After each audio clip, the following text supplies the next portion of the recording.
Assalamualaikum warahmatullahi wabarakatuh, anak-anak. Nah, pada pertemuan kali ini kita akan membahas pembelajaran 2 dengan materi meneladani perjuangan dakwah Rasulullah Sallallahu Alaihi Wasallam di Mekah. Nah, sebelum masuk dalam pembahasan materi, kita harus pahami dulu tujuan pembelajaran dari materi yang akan kita bahas. Tujuan yang pertama yaitu menghayati kebenaran dakwah Nabi Muhammad SAW di Mekah. Dua, menunjukkan sikap tangguh dan rela berkorban menegakkan kebenaran sebagai ibrah dari sejarah strategi dakwah Nabi Muhammad di Mekah. Dan tiga, menganalisis penyebab keberhasilan dakwah Nabi Muhammad SAW di Mekah. Nah, sekarang kita masuk di pembahasan materi, yaitu Rasulullah Shallallahu Alaihi Wasallam mengawali dakwanya ketika beliau menerima wahyu pertama dari Allah melalui perantara malaikat Jibril, sekaligus menandai diangkatnya Nabi Muhammad Shallallahu Alaihi Wasallam menjadi rasul. Substansi dakwah Rasulullah Shallallahu Alaihi Wasallam di Mekah, yang pertama akidah. Rasulullah diutus oleh Allah untuk menyampaikan ajaran tauhid, yaitu mengesahkan Allah dan tidak menyekutukannya dengan apapun. Sebagaimana kita tahu bahwa masyarakat Mekah sebelum kelahiran Nabi Muhammad, mereka adalah penyembah berhala, sehingga disebut sebagai masyarakat jahiliyah. Di sekitar Mekah banyak terdapat patung-patung yang mereka sembah.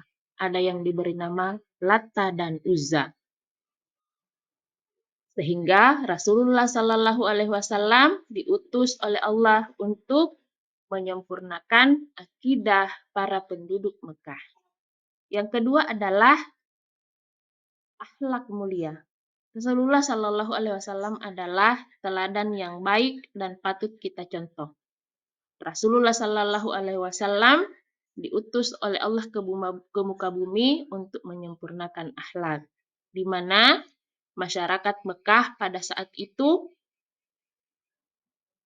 menghalalkan minuman keras serta perzinaan. Mereka juga melakukan perkawinan mut'ah yang dilarang oleh Allah Subhanahu wa taala. Dalam menjalankan dakwanya, Rasulullah melakukan dua strategi. Yang pertama, strateginya secara sembunyi-sembunyi, dan yang kedua secara terang-terangan. Dakwah secara sembunyi-sembunyi dimulai dari keluarga terdekatnya, yaitu istrinya Khadijah, Ali bin Abu Thalib, Abu Bakar, Said, dan Ummu Aiman. Dan dakwah sembunyi-sembunyi ini berlangsung selama 3 tahun. Sedangkan dakwanya secara terang-terangan dimulai di tahun keempat kenabian, yakni setelah turunnya perintah Allah dalam surah Al-Hijr ayat 94-95. Faktor penyebab keberhasilan dakwah Rasulullah Shallallahu Alaihi Wasallam di Mekah. 1. Pribadi Rasulullah Shallallahu Alaihi Wasallam. Rasulullah adalah seorang yang memiliki kepribadian agung, halus, dan tidak pernah melakukan perbuatan tercela. Selalu berkata jujur, sehingga mendapat gelar Al-Amin yang artinya dapat dipercaya. Ajaran Islam yang universal, logis, dan rasional sehingga mudah diterima oleh masyarakat Mekah. Demikian juga yang pada saat itu ada kaum Aus dan Khazraj yang kemudian menyampaikan ajaran Islam di Madinah, sehingga ketika Rasulullah berhijrah ke Madinah, Islam sudah diperkenalkan di sana. Nah, sebagai kesimpulan dari materi yang kita bahas hari ini adalah yang pertama, semenjak diangkat menjadi rasul dengan menerima wahyu pertama surah Al-Alaq ayat 1-5, Nabi Muhammad Shallallahu Alaihi Wasallam mulai menyampaikan dakwanya kepada umatnya. 2. Ajaran pokok dakwah Rasulullah di Mekah adalah akidah dan akhlak mulia.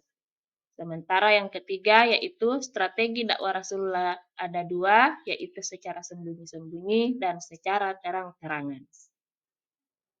Nah, anak-anakku sekalian, demikianlah pembahasan materi kita pada hari ini, yaitu meneladani perjuangan dakwah Rasulullah Sallallahu Alaihi Wasallam di Mekah. Semoga apa yang Ibu sampaikan dimengerti dan menambah pengetahuan kalian. Terima kasih. Assalamualaikum warahmatullahi wabarakatuh.